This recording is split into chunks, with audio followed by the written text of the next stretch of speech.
3 விஷயங்கள் வீட்டிற்கு அடிப்படை. அந்த 3 விஷயம் என்ன அப்படின்னாக்கா, ஹெல்த்து, வெல்த்து, ரிலேஷன்ஸ்.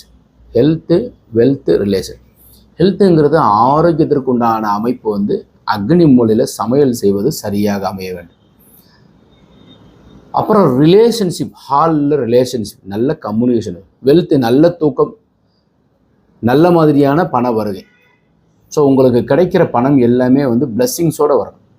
அந்த வகையில் இந்த வீடு மேற்க பார்த்ததில் ஈசான மூலையில் போர்வெல்லும் மழைநீர் சேகரிப்பும் 3 விஷயம். ஸோ இந்த பில்டிங்கினுடைய அகலம் 21க்கு 22, 59 குழி, சிம்மமனை, வயது பொருத்தம் 93 ஆண்டுகள். வெல்த்துங்கிற பகுதியில் தான் பெட்ரூம் 10க்கு 10, பவுடர் ரூம் கொடுத்துருக்கோம். ஹெல்த்து, தியான் ரூமு, ஹாலு, மாடிப்படி உள்ளே கொடுத்துருக்குறோம். செப்டிக் டேங்க் கன்னி மூலையில், மொட்டை மாடியில் உயரமாக பீரோ கன்னி மூலையில் வச்சுருக்கோம். Best plan.